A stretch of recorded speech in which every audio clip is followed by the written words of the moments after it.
such as fish, shellfish, crabs, etc., would all obtain nirvana, because they are in the water every day. All these actions are not the way to remove suffering. On the contrary, such methods increase suffering. The correct method to remove suffering is to remove the cause. What is the cause that leads to the appearance of suffering? The truth is that suffering arises from love and fear, such as the Buddha's word who says, "From what is dear to us springs grief. From what is dear to us springs fear. For him who is wholly free from what is dear, there is no grief. So where can there be fear?" Therefore, the more we love, the more we suffer. If we love moderately, we suffer moderately. If we love a little, we suffer a little. If we do not love, then we do not suffer. Like, for example, the parents are loved by the children. When the dear parents die, the children suffer greatly. The children are loved by the parents. If a child dies, the parents suffer greatly. On the other hand, couples who are jealous, this also comes from too much love, because they did not take the Dhamma to think. That is why they are extremely sad, emotionally shaken, jealous because of sensual pleasure. Some husbands kill their wives, some wives kill their husband, some parents kill their children. They are cases of divorce. They just sit, grieved, with a sullen face, and they cannot solve this problem. So they seek method to remove suffering by making injury to themselves or by committing suicide. Marital problems cause many problems, because we, human beings, must have a partner. After having a partner, there are problems. This is compared to the teeth and the tongue. So the couple should know how to help each other in order to live happily together.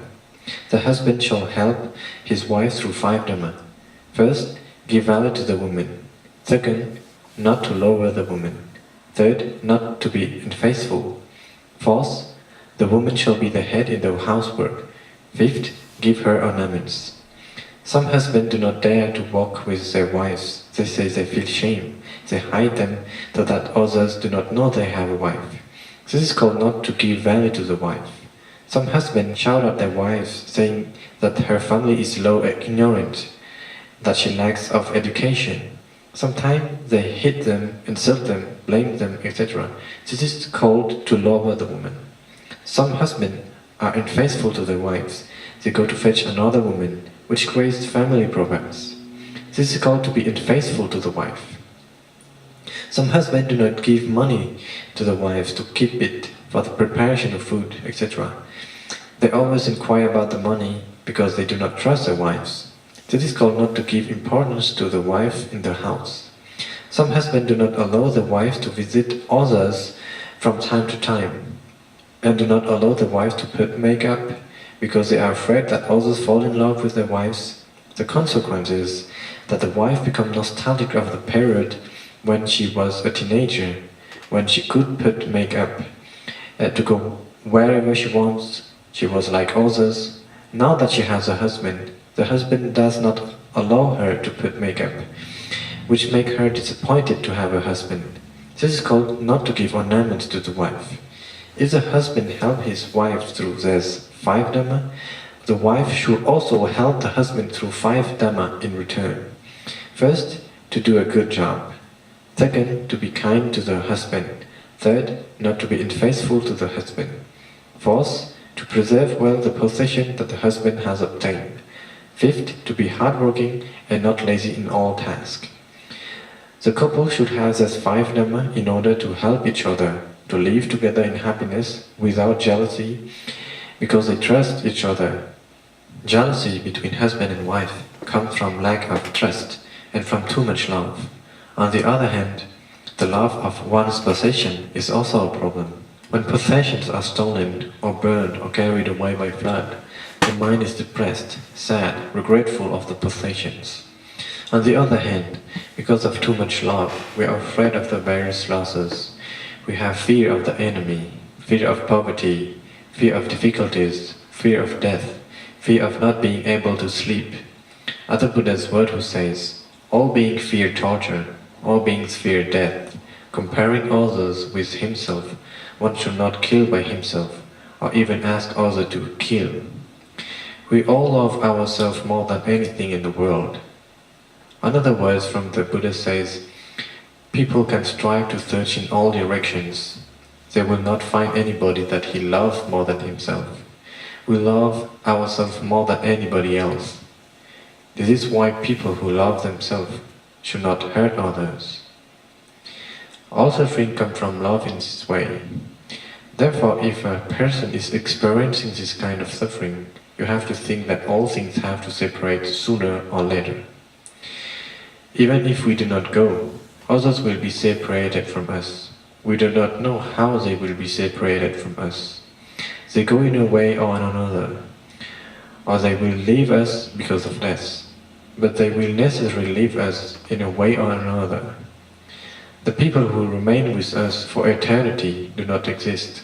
This kind of thought, the Blessed One already thought it before us. He thought frequently every day, such as to think as, we naturally have old age, we cannot overstep it. We naturally have sickness, we cannot overstep it. We naturally have death, and we cannot overstep it. We have naturally to be separated from our dear ones. We cannot overstep this separation. We have our own karma. If we are doing good, we obtain good result. If we do wrong, we obtain bad result. If we think in this way, when separation comes to us, we do not suffer, because we already thought about it. If we do not think as it was described, the method to remove suffering bears no result. Another way, even more better, to remove suffering is vipassana kammatthana. It is this method that frees us from all suffering without any residues remaining. This is the greatest way to remove suffering. But there is a question. If love is the cause that leads to the appearance of suffering, then why can we become united? The answer is that love is divided into two, metta adosa and tanha bhema. Metta adosa is love, friendship, compassion, the will that others become happy, that they develop just as us, without being attached to this is mine, this is me, this body is mine. Tanha bhema is also love, friendship, compassion, and the will that others become happy and develop. But there is attachment to this is mine, this is me, this body is mine. So we have to love in the way of metta adosa, that is to say, to love without being attached. If everybody had metta adosa, people in the world would not argue with each other, and it wouldn't have any war. The Blessed One praised metta, saying that it is a virtue that brings living beings to have peace and happiness by day and night. This explanation is the explanation of suffering because of birth, jatipi dukkha. Now we explain suffering because of old age, jarapi dukkha. This is old age and decay. It can be noticed by tremor, the hands hold a stick, the hair become white, the teeth are broken, the back is bent, the skin is wrinkled, there are moles everywhere on the body, the eyes do not see well, the ears are deaf. We moan while walking, we moan while standing up, we moan while sitting down, we moan while sleeping, because we have pain, because we are weak, because we have cramps everywhere. This life is not like we wished. We wish that the hairs do not become white, but they don't listen to us. They are still white. We wish that the teeth do not break, but they still break. We wish that the skin does not wrinkle, but it still wrinkles.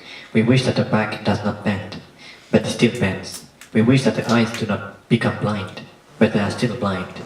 We wish that our ears does not become deaf, but they still become deaf. We wish not to become old, but we are still old.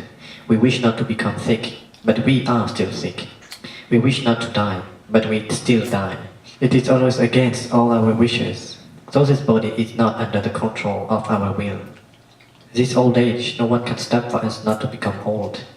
Nowadays, medicine is highly developed. It can change the legs, the arms, the eyes, the liver, the heart, etc. Most of the time, they cut the limbs of a corpse to change it with ours. Medicine can change almost everything, but they cannot change old age so that we become young again. It can, at most, correct some things, so that we do not get old too quickly. But this operation is more expensive than healing. They try to cut the skin at places where we cannot see, to correct the cheeks, to correct the face, in order to prevent of aging too fast. But this prevention of this use does not last long. You can fool the eyes of others for a very short period, Some old people do not dare to tell their true age because they are afraid that others know that they are old. If they are 50 years old, they say that they are 40 or 45 years old, etc. They say, I don't want to grow old. They are afraid of old age, but they cannot escape. Old age is divided into two, aging up and aging down. Aging up is counted since we are in the womb, until we are 35 years old. Because the body grows more and more, that intelligence and memory are sharper and sharper, knowledge develop. Then, starting from 35 years old, we age down, because the body which was in shape becomes old. Happiness decreases, because we have pain in the hips and in the back faster. The different diseases appear more regularly. The eyes which could see cannot see well anymore. The ears which could hear cannot hear well anymore. The nose which could smell cannot smell well anymore.